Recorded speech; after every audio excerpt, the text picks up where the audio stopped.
All right, what's up, everyone? It is the Osmo.com NHL Hit the Ice show. We've got a 10-game NHL slate to talk about. No early slate today was interesting. Always like playing Saturday mornings, but couldn't. Last night was decent.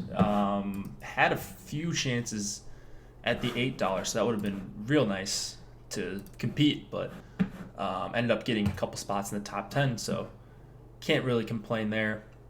Saw a bunch of you guys, I know people that watch, were in the top 10, and so that was good to see. Congrats to you guys who made money last night. Carolina 3, just the absolute nuts. Their numbers have been there for weeks, or really for the whole season, and they finally put it together. So that was good to see if you were on them, if you've been grinding out the natural stat trick numbers, the high danger chance numbers, the scoring chance numbers, then you were probably on them at least a little bit, because they did allow you to get in, like the Dallas ones, the Colorado ones. You didn't really need them with Tampa 2, but that's one of the lines that the optimizer spit out for me, one of the lineups. So overall, successful night. Tonight, it being a Saturday, probably going to have just one lineup on DK and possibly MME on FanDuel. So I hate Saturdays on DK. Absolutely can't stand the contest selection. I talk about it every single week. So I usually just single enter, and if I MME, it's over on FanDuel because they offer better options. So it's pretty simple. I don't know, but people play the 40, and that's great. I don't think it's a bad tournament at all. Just would like some other options at different price points, because Alex and Tom are probably going to win the 40 anyways tonight. Play some cash games. Yeah, I don't know. I don't really play cash. You guys know that about me. So no cash, GPP only, except maybe like a single entry double up that I enter on accident sometimes. What's up, Jake? Still feeling that hurt from San Jose game last night. Had Pavelski, Kane, and Donskoy. Everyone else hit. Yeah, it was San Jose game was weird. They won 4-0, but it didn't seem like anyone went nuts except for Carlson, and I was actually fading him, and I needed Burns, and Burns didn't really do much in the third period. So Carlson was kind of the guy that emerged as the best play in that game. Had a couple points in the third period, I believe, and yeah, he's fine. I don't know. People were saying like something's wrong with him, but he's fine. He's gonna be a near point per game player. So let's get that out of the way. I don't know. What do you guys like on this slate? Like, I see quite a few spots that I like, but I don't know what to think of this slate in its entirety. It's always weird talking about it when I know I'm only going to play one lineup, or at least that's my plan. I might play like 2 or 3, but on DK, it's going to be definitely limited for me. So I try not to get like honed in on one good spot or 2 good spots and just like box myself into playing a certain line or a certain team. I feel like I've had enough time to go over stuff on my own. So I'm looking forward to see what you guys think, where you think the chalk's going to be and such, because there are quite a few lines to make a case for sure, as there usually are in hockey. But I like the slate. It's a little bit weird because we've got everyone on a back-to-back except for the LA Kings. So they're the only fresh team. It could be, it's not a 3 and 4 for them, I don't think. Maybe a 3 and 5, something like that. But they did not play on Wednesday, so yeah, they're actually pretty well rested. Or I'm sorry, they didn't play on Tuesday, so I'm sure they played on Wednesday. But they're the most rested team, quote unquote. Everyone else on the back to back. So I'm kind of just throwing out any sort of back to back analysis until we get to that game. So if I mention that, just feel free to say, hey, everyone's on a back-to-back, not just Pittsburgh. All right. let's start going through these games. Feel free to pop in chat with anything you got. If you got questions, if you got comments, if you want me to talk about something, if you want me to make a certain lineup with the lineup builder, we'll go for about 45 minutes or so. Cam Atkinson's on fire. Yep. Cam, he's really fun for DFS when he's on fire. If you rode the hot streak, otherwise just a tilt as it is with DFS. So Cam's been fun to watch, and fun to play and make money with lately. So Winnipeg, St. Louis, don't know exactly who's going for the goalies just yet. Probably Brossoit and Chad Johnson. You're going to want to be around your computer or your phone and be able to swap around lock, because we might see some weird stuff with goalies. No one skated this morning except for LA. So, you might get some word on some lines. I saw Dallas. One of the Dallas beat writers just now said these are the expected lines and nothing changed. So that was nice. But you could see some weird stuff about a half an hour before each game starts. So just be aware of that. Could be potential edges if you do get onto a line that you like, or a line gets broken up, that kind of thing, and you make the adjustments. So could be quite a few edges, or just people playing goalies that aren't starting. So just get that out of the way at the top. All right, so this game, Brossoit, Chad Johnson is how I'm going to treat it. We've got the O'Reilly line, who had success last night, as did the Shen line. Winnipeg went up against Minnesota, was sort of in control of the game, was committing a ton of penalties. I don't even think they gave up a power play goal, but I think they killed like 6 or 7 Minnesota penalties. I watched the third period of the game. Minnesota finally broke through and kind of dominated that third period. So, that happens when you play at the XL Energy Center. When they get rolling, it's pretty fun to watch a team like the Wild. Winnipeg's obviously a very fun team as well. But we're going to see Bozak and the O'Reilly line go up against Winnipeg. They kind of split time their last home game, and I would expect them to do that here. Probably not a super hard match with O'Reilly against Scheifele, Ehlers, and Wheeler. The second line for Winnipeg is kind of the one I want to attack, but since there is no hard match, it's tough to pinpoint. Winnipeg's not a team I love to target, although this year I've been more willing to target them on bigger slates because their numbers, especially on the road, aren't very special. Even that top line, they're giving it up what they're taking. So probably the main play in this game for me, or the main plays, are the top lines. I know Laine has been hot, but 7,200 for him, and not really liking his line mates. Connor's fine, but Little, he just doesn't really do much for me. And if I'm playing Laine, it would be more in context of a Winnipeg power play stack, which I'm not really crazy about. So I likely won't get to him on DK. He's not going to be in my main lineup. I don't think this game is going to be in my main lineup. Anyone in this game, unless it's some sort of punt defenseman like Edmondson or something like that. So not a game that I love by any means. Yep, Laine has been great lately. That's for sure. Kevin. Goalies here, if Johnson goes, he's 6,900, and it's basically a coin flip game, so that would be the guy that I would have my eye on. Gonna stay away from Brossoit at 8K on DK. And then defenseman, I mentioned Edmondson. I like as a punt. On the Winnipeg side, it's really Dustin Byfuglien, whether you're going with the top line or the second line for the Jets. And then Pietrangelo, Vince Dunn. They priced Dunn down a little bit. He's still not even seeing 20 minutes, which is a little bit concerning. He does play on power play 1, so he's a little bit more, you can stomach it better at 3,500. But, I think I'd rather go with Pietrangelo per usual. All right, next game, Philadelphia and Toronto. We have a 6.5 total here. One of the 2 6.5 total games, 3 implied for the Flyers, 3.5 for the Maple Leafs. Toronto has been doing some weird stuff with their line matching.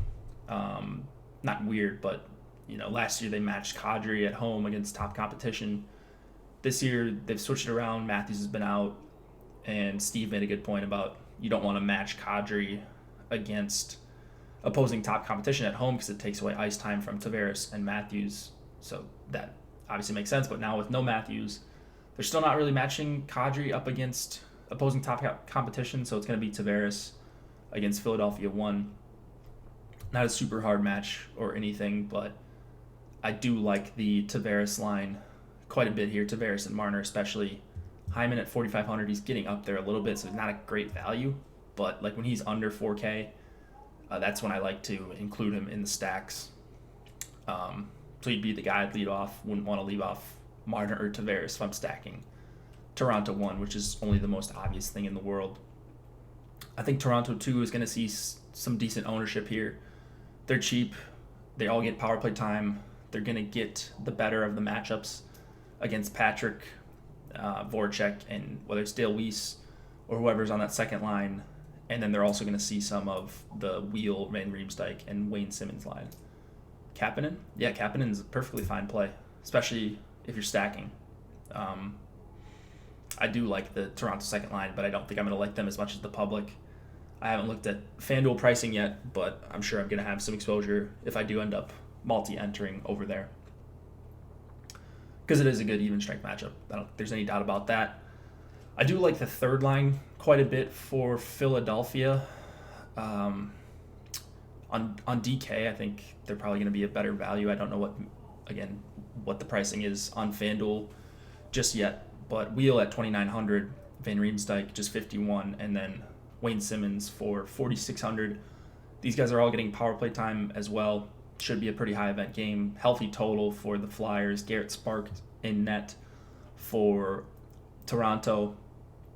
This line has pretty decent numbers together in their short sample. I think it's about 40 minutes, but they're creating a lot of high quality chances, which I obviously love to see. And then they are just 12-6 on DK.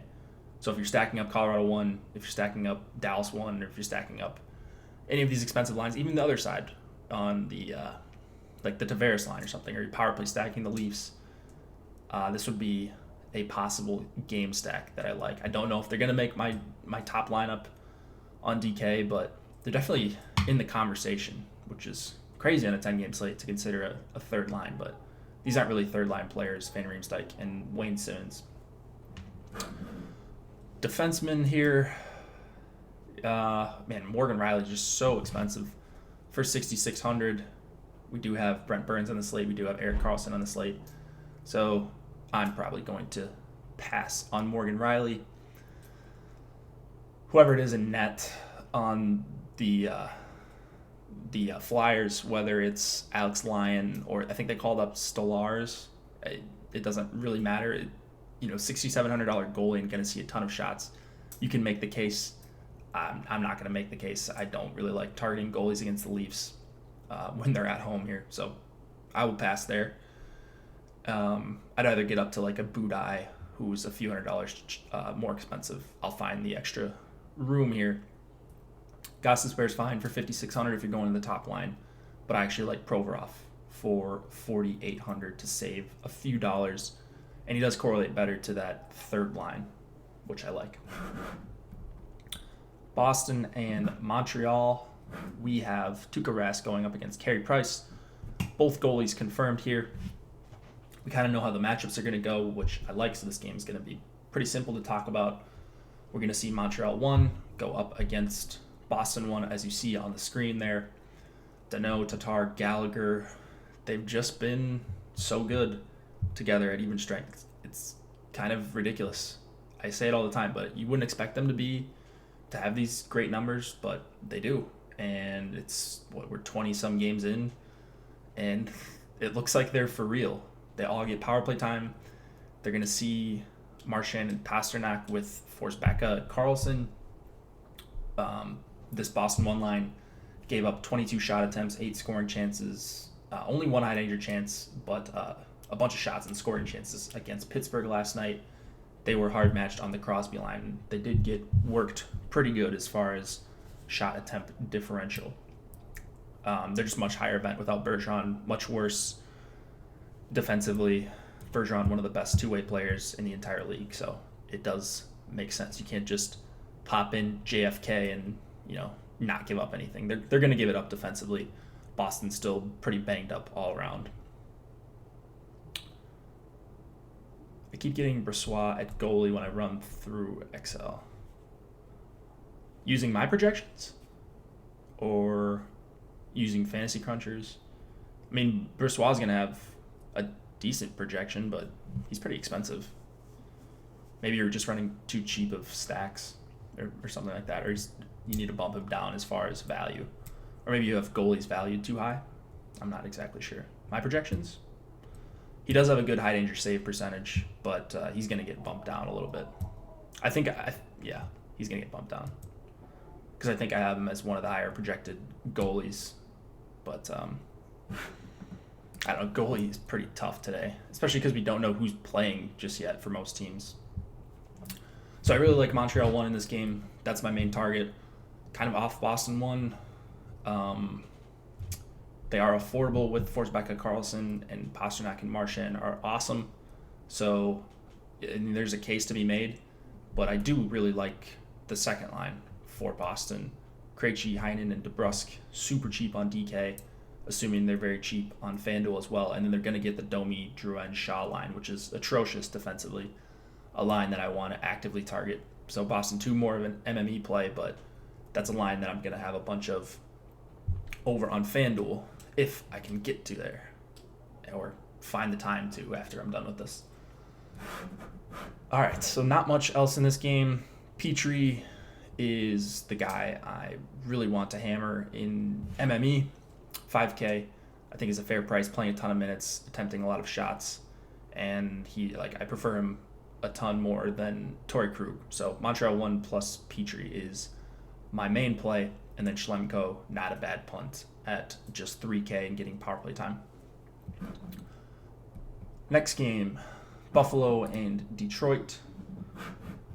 We don't know yet. For either side, it's probably going to be Jimmy Howard. Bernier started yesterday for Detroit, so would expect to see Jimmy Howard.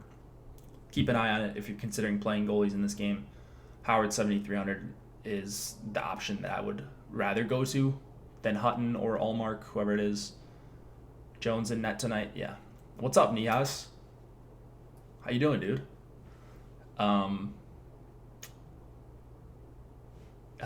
So Larkin's going to go up against Eichel, Skinner, Pominville. That matchup is not super high event either way as far as defensively. So this one, I don't really like either side of that matchup. The Larkin or the Eichel line at even strength. I think my main target here would be Nielsen, Nyquist, and Athanasiou. Athanasiou is super expensive, but he's probably I haven't looked, but he's probably 4K on FanDuel or something ridiculous, just because he's been awesome, and DK has adjusted, maybe even over-adjusted, some might say, but I'm sure he's cheap. Is Athanasiou going to keep this up? He's blazing fast and does a really good job creating quality chances. And he's got somewhat capable line mates too. Plays shorthanded too. Just always seems to be getting breakaways. So yeah, you could absolutely keep this up. I mean, he's been hot for sure. But yeah, I've always liked Athanasiou. 6,700 is a little bit expensive, but in the context of a stack, it makes it a little bit more bearable with Nyquist and Nielsen in there. So that's the line I think I prefer for Detroit. And then on D, it is pretty rough. Mike Green, I almost never get to him. He'll pop in some MMEs every once in a while here when I'm really heavy on a Detroit line, and I make a rule to get a defenseman in there from the same team, but he doesn't come up much as a one-off, especially not for 5,400. Rasmus Dahlin for 4,100 would be the preferred option if I'm looking at Buffalo blue liners, and that is really about it for this game. Detroit 2 is my favorite play here. Blackhawks and Panthers, we have probably Cam Ward going up against James Reimer. The line moved heavily in Florida's favor earlier today. I was talking in a group chat, and their implied total jumped like a half a goal, which is enormous. And Martin Jones confirmed. And I just have to assume that means people in Vegas, people smarter than me, think that Cam Ward is going to start this game. And feel free to stack against Cam Ward. I think Barkov, Hoffman, and Dadonov is going to be one of the higher owned lines of the night. Unless I'm just completely misreading this, they're going to get a very good even strength matchup against Taves, Kane, Saad. So nothing bad to say about them. They're pretty price restrictive. I think they're around the same price, or maybe even more expensive than Colorado 1. So I prefer Colorado 1 there. And maybe they will be lower owned than Colorado 1 and Dallas 1. I'm not exactly sure. But I will... I'd prefer to go with Colorado 1 if I think the ownership's going to be even close. So nothing bad to say about the matchup. I just think they're not as good of a line. And it's a pretty similar matchup between Colorado 1, Dallas 1, and Florida 1. And it's just not where I'm going to find myself, at least on DK. So that's about all I have on the Florida side, that second line. They got to show me something before I go to them, or any other Florida line for that matter. What do you think of Ekblad? His prices come up a little bit. I don't mind Ekblad for 5K. It was nice when we could play him for 4,300 like a few days ago. But yeah, there's nothing wrong with him. You can play him with the top line. If you can afford that, plays in the power play with Hoffman. So don't dislike Ekblad at all. On the Chicago side, if I'm going to a line, it would be the top one. As we've mentioned with the Barkov line, they just haven't been great at even strength.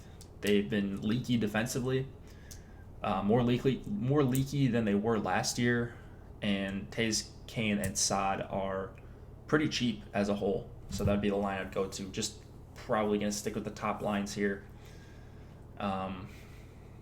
And I think I'm good to get out of this game because I don't really like Chicago defensemen here. No one sticks out to me as a particularly great value. Reimer at 7,400 is a guy that I'll certainly have exposure to in mass multi-entry. If I was mass multi-entering on DK for 7,400, I think this is a pretty winnable game for Florida. Vegas agrees, and then I'd probably stay away from Cam Ward. The Blackhawks are pretty poor defensively. Chicago 2 interest sees trash Florida secondary. The matchup's good for them, but I would rather go to a Boston 2 because we've got a pretty big sample on the Domi line, and we know they're terrible defensively. I mean, none of these guys, Bukestad, Huberdeau, Mulligan, should scare you, but it's not a great line we're talking about with DeBrincat, Anisimov, and Schmaltz. So I'd rather go with a Boston 2 or some other cheaper lines elsewhere, Nihas. All right, Carolina and the New York Islanders. Man, this is the matchup, now that I'm thinking about it, this is the matchup where the Islanders had 2 consecutive 45 and 50 save shutouts last year, and I Josh stacked Carolina back-to-back nights, and they got shut out back-to-back nights. That one hurt for the old bankroll when I was just doing one lineup. So hopefully that does not happen again if you are going to either of these teams. I don't know exactly how the line matching is going to go. My read is that it would be Nelson, Lee, and Eberle against Aho, Furlan, Teravainen. In that case, I really would like both sides of that. Neither line very good defensively. Again, both teams on a back-to-back. Not that is any different than any other team outside of LA, but I do like attacking the Nelson line, and then the Aho line is one that you're never really worried about, especially on the road where they can't choose their matchups. Corsi. LOL Chicago 2. You like Chicago 2? Or are you saying LOL Nihas?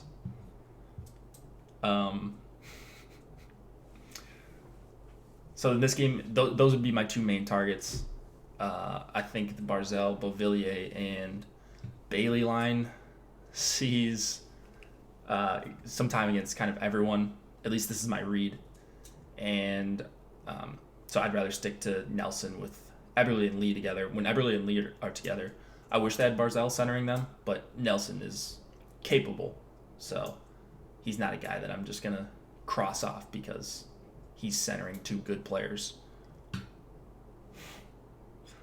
All right. So Carolina 1, New York Islanders, quote-unquote, second line, the Nelson line, are my two targets here.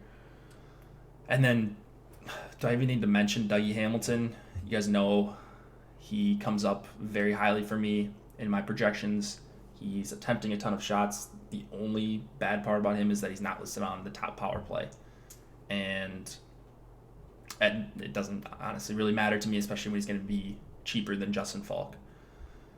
The Islanders, it's far and away Ryan Pulock for me for 4,400. And then if I need another defenseman, it would be Boychuk.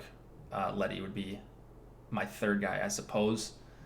As far as power play guys, when you're correlating for a stack, if you're looking for a one-off, I actually don't hate Scott Mayfield. He blocks shots. He's been taking more shots as of late and playing a decent amount of minutes. So for 3,500, I guess Scott Mayfield will suffice if you need a $3,500 defenseman. Hickey as a punt defenseman. I mean, so here's the thing. Anyone who's willing to block shots or, blocks a decent amount of shots per 60, they're going to be on my radar against Carolina. They have the tendency to go ice cold at times, but still put 40 shots on net. And the Islanders give up a ton of shots against.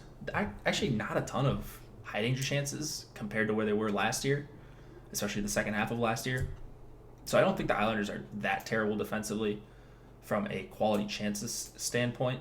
And Carolina will just put it on net from anywhere. And certainly some of those could get blocked.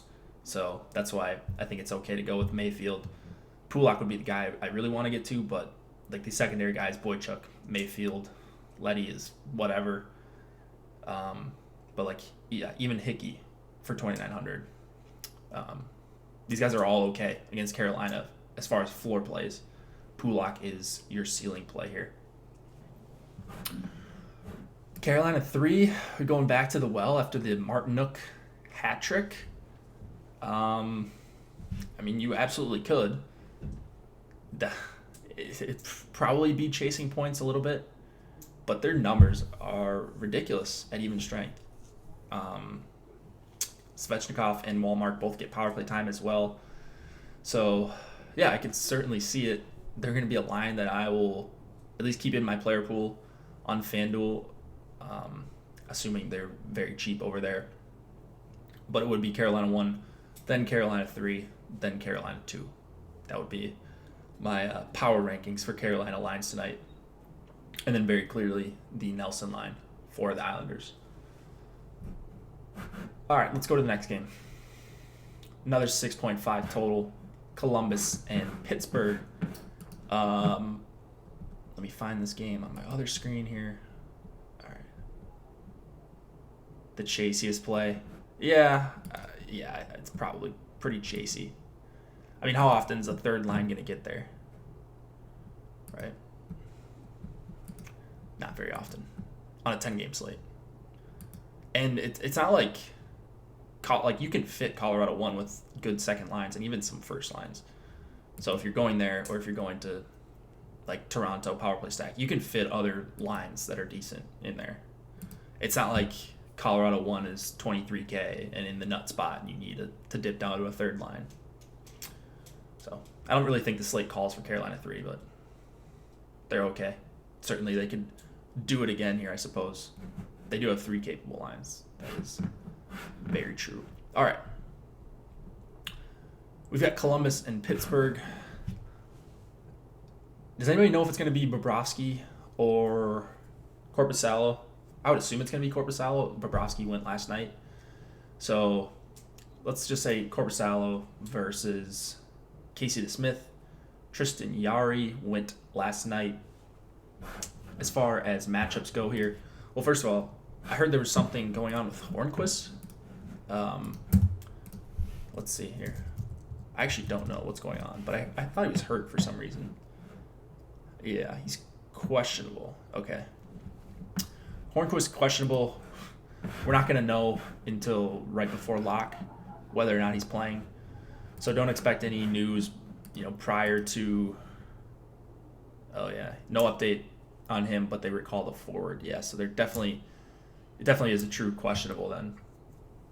He did leave the game last night. Okay, I wasn't really paying attention to that one. Didn't have a ton of pit exposure, but I guess you could see Dominic Simone slide up to Hornquist's spot if Hornquist is forced to miss, or maybe Aston Reese. I know they experimented with that last year up on Crosby's line. So it just could open up some potential value if Hornquist is forced to miss this game. So just keep an eye out for that. I actually would like Simone as a punt for 3K if you're looking for a one-off guy to make it work. And I do actually have a lineup right now where I could fit him in for 3K as my final punt. So I'll be paying attention to this. If Hornquist plays, then we're probably just going to see the same lines. But if he doesn't, definitely could save some money and get some exposure to a very good player in Sidney Crosby. Seems quite likely he'll be out. You got some insider info here, Corsi, that we should know. Oh, he didn't. Oh, okay. He didn't return last night. That's kind of a red flag. Okay. Maybe it's time to fire up some Dominic Simone. Who knows? All right. Columbus one has been fantastic this entire year. They weren't great last night. The second line looked like they were going to be the nuts for a while there with Tampa 2. The top line is by far my priority on the Columbus side. You get them for 20K, I think, flat. So as a whole, I think they're pretty affordable. Pitt, not any sort of juggernaut defensively. And I really do like Columbus one here. Outside of that, probably not going back to the second line too often in the spot. And then the Wenberg, I like the Wenberg-Duclair duo, but with Dubinsky on that line, if indeed that's going to be the line, kind of takes away from those other two guys. So it would be Duclair if you're looking for like a one-off cheap guy with multi-goal upside, because we've seen him do it already. Columbus won all the way tonight. That's where you're at, Kevin? Okay. I don't hate it at all. I think they're going to see decently low ownership as far as the expensive lines go. Malkin, Kessel, Pearson, they're okay. I mean, for a 6.5 total game and all this uncertainty, I actually don't really love a ton outside of Columbus 1. I'm lower on Pitt. They always come in higher owned than I expect them to, and they seem to get there in spots that they shouldn't get there in. And then when I play them, it seems like I can just never get Pitt right. So I'm lukewarm on them tonight. If Simone plays, I do have more interest in Crosby, Gensel, Simone. And that would also probably put Gensel on the top PP. I know they did that when Hornquist was out a few weeks ago. This is the classic Pitt chalk spot. Yeah, you're so right, Corsi. This is the spot where they get there, right? And it's like 1-0 going into the third, and then we've got 3 power play goals within 5 minutes type of thing. This is the spot, right? For Pittsburgh, it seems like they always get there. So, I do lean the Crosby line. Pittsburgh power play stack, I never have an issue with it. It's just always so expensive. And maybe I'm just tilted that I'm like never on it in limited lineups. I think that would be actually an okay play if you wanted to do something like Malkin, Kessel, Crosby, Gensel. If you could fit those forwards with Hornquist out, that'd be a pretty fun play, I'm sure. All right. So Crosby line, just want to reiterate, that's my lean here with Hornquist. It's obviously boosted up, but if there is no Hornquist and it is Simone or Aston Reese, it just makes it so affordable for Crosby and Gensel. Defenseman here, Seth Jones, disappointed last night, but he would be my preferred guy. Not really worried about him for 5,900.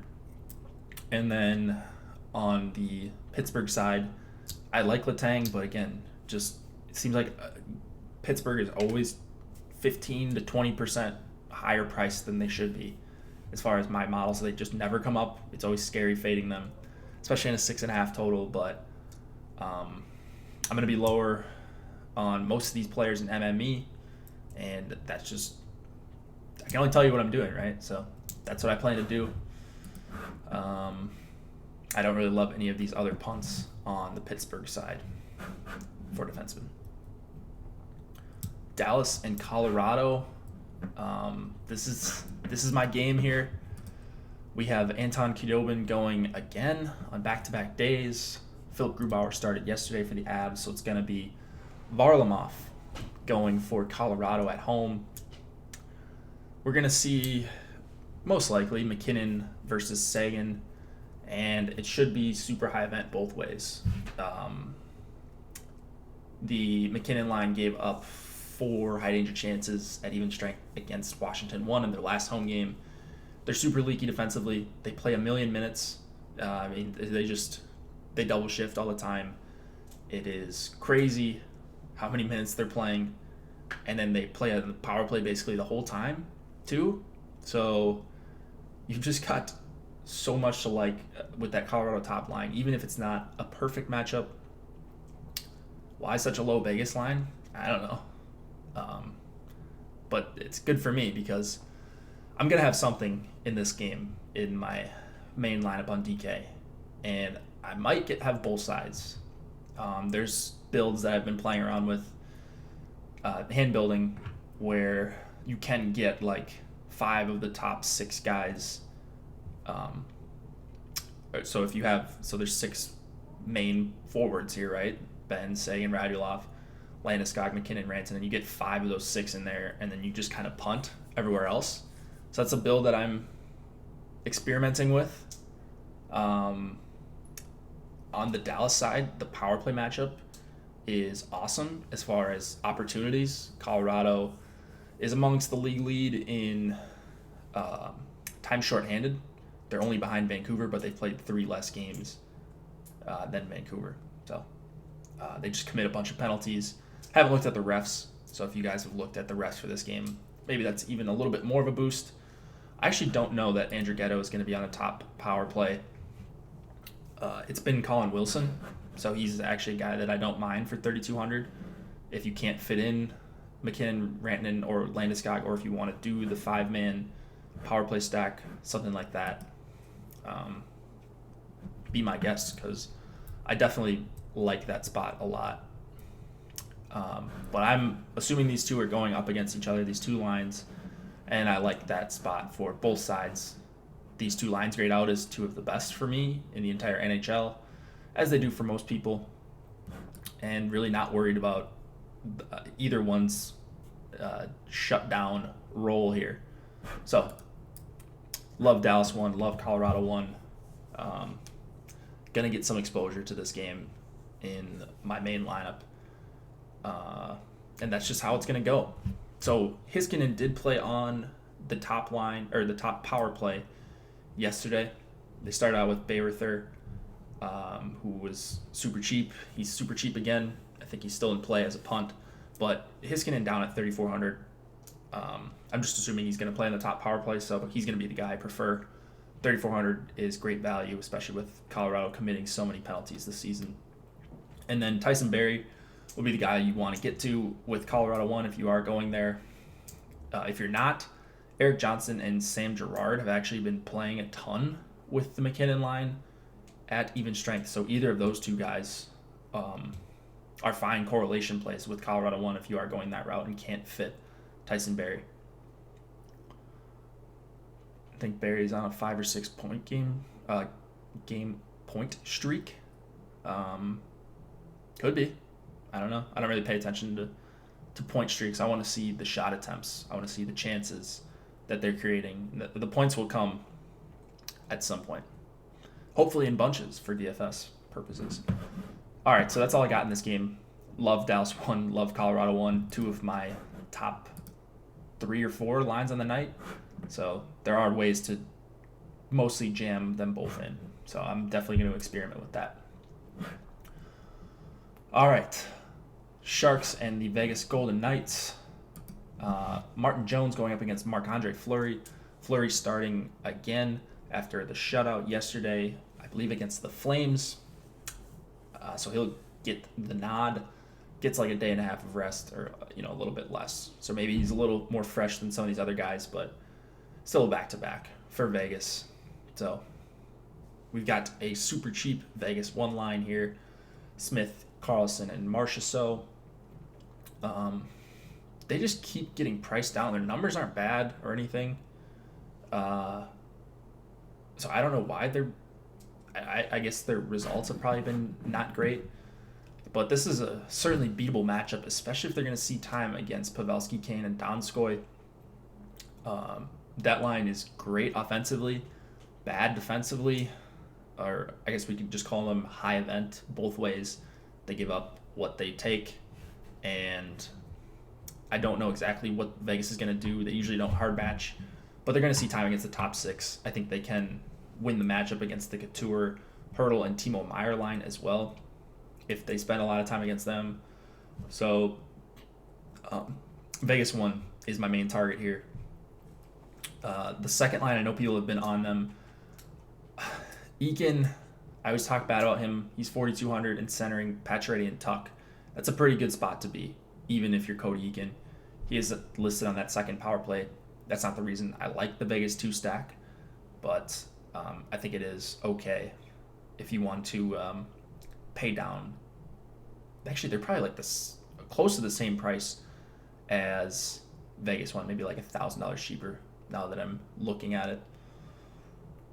On the San Jose side, I lean towards the second line, Couture, Hurdle, and Meier. Their numbers are ridiculous, and they haven't really gotten there as of late, but anytime they're cheap and gonna be, or cheapish and gonna be low owned, around this $18K price tag, then I'm very much interested in that. Even in Vegas, I think they're going to get this, for the most part, the softer matchup against the Eakin line. Maybe see some of that Carpenter, Nosek, and Carr line. And I do like San Jose too if I had to choose a San Jose line. Defenseman, you've got cheap Erik Karlsson for $5,700, expensive Brent Burns for $6,800, not Brett. Karlsson shooting, not as much as Burns, but close to it. So, take the value there. If you choose, I still prefer Burns straight up. So if the $1,100 doesn't matter to you much in your DK lineup, then go with Burns. That's my lean. I wouldn't hate you if you said you like Karlsson better straight up. It's just my opinion. It's how my projections work. So Burns is still my guy, but Karlsson is a pretty awesome consolation if you need the $1,100 savings. And then on D for Vegas, Steve's kind of talked about how bad their power play is. So, no one really does much for me on Vegas' side. Schmidt listed on the power play. He's got exactly 1 DK point in each of his first 4 games of the season, which is pretty tough to do. Model of consistency, Nate Schmidt, San Jose Elite PK2. Yep, that definitely hurts as well. So these defensemen are just whatever plays for me, not guys that I want in limited lineup scenarios. So let's move it on. Talk about the last game of the night. Vancouver and the LA Kings. Absolute barn burner here.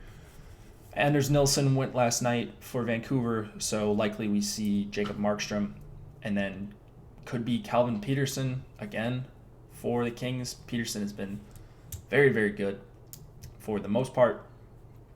We're going to see Kopitar, I believe, go up against Pettersson, Goldobin, and Louis Eriksson.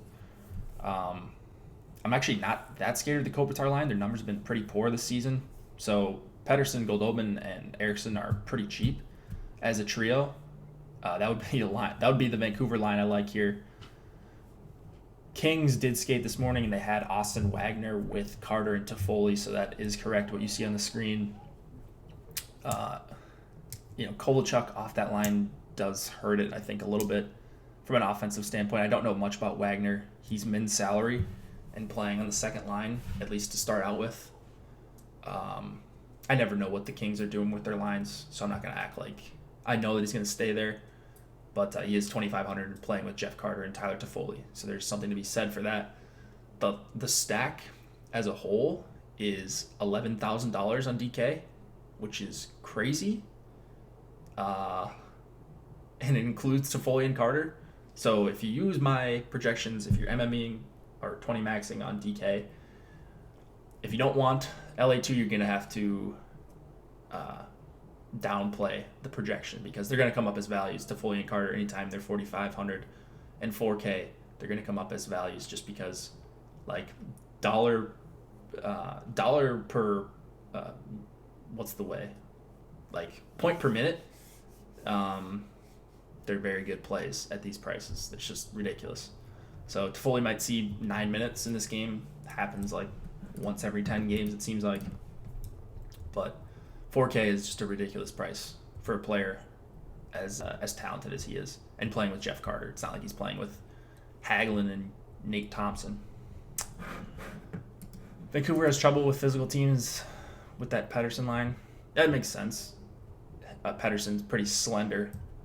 Not going to act like I watch a ton of Vancouver games, but just seeing him play a little bit, it would make sense that he struggles with physicality. I mean, the dude's like 19 years old.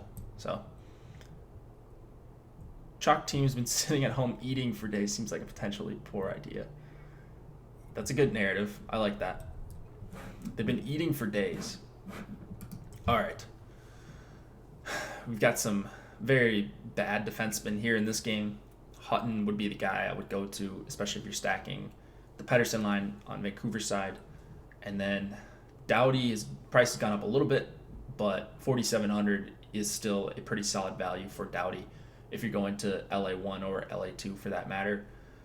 And then if you're punting here on the Vancouver side, Michael Del Zotto is playing a decent amount of minutes. I think he saw 22 his last couple games, and he's 2,700. He's not great. And then, but he is a decent floor play, block shots and does all that stuff. And then on the Kings side, I think if you're punting with someone, it's not enough for me. It's going to be Forbort. He's playing with Doughty. Could see 20-plus minutes tonight. And he, like Del Zotto, not a great play as far as ceiling, but could get you a couple DK points. And if he runs into an assist or two, you are just dancing naked, as they say. All right. That's going to do it for the 10-game slate. I forgot to mention the promo code off the top of the show, but I'll mention it right now. Promo code CYBERYEAR, and I'll type that in chat. CYBERYEAR gets you 12 months for the price of 10 for an Osmo.com all-access premium membership. So you're saving $120 for the year. This deal is going away soon. I would definitely suggest you sign up if you're on the fence. You get 2 months for free. There's no other way around it. And you can also do Cyber Month for 50% off your first month. But Cyber Year is going to be your best value. And then Cyber Month if you want to just test the waters. But you only get to use this promo code for a limited amount of time. We'd love to have you for the year. Premium Slack is awesome for all sports. Obviously, NHL is my forte, so there's always someone to talk hockey. You get the lineup builder, you get Fantasy Cruncher included in any FC package, Osmo's rankings, my projections that I always talk about. It's just a lot of good stuff here at Osmo.com. So feel free to sign up for that if you got any questions. If you want to see what more that entails, you can DM me. You can hit me up in Slack if you're doing the free trial. feel free to give us a like if you enjoyed the show. I always enjoy doing these when you guys are super active. So helps me do my job. I would give you guys all a like if I could, because it's usually a really good audience in here. Guys just want to talk hockey and win some money. So that's all we're trying to do. So thank you guys for watching. We will be back on Monday, assuming there's a slate. I should probably check that. I haven't even looked ahead to see how many games there are. So tomorrow we've got, looks probably going to be a 3-game slate starting at 7 Eastern. Monday we got 5 games. All right, sweet. 5 games on Monday. So that'll actually be a very good slate to talk about. We'll be able to, elite week next week for NHL. You're so right, Corsi. All right, we've got 5 Monday, 10 Tuesday, 5 Wednesday, 8 Thursday, 5 Friday. Oh my God, this is. And then what do we got for Saturday? 9, it looks like. 9 or 10 game main slate. Whew, that's gonna be elite slate, elite week. Yeah, absolutely, Aaron. Glad I helped you win, but you made the lineup, so you helped yourself win. So glad you guys are winning some money. We will see you back on Monday for the 5-gamer, my favorite type of slate. Good luck, guys.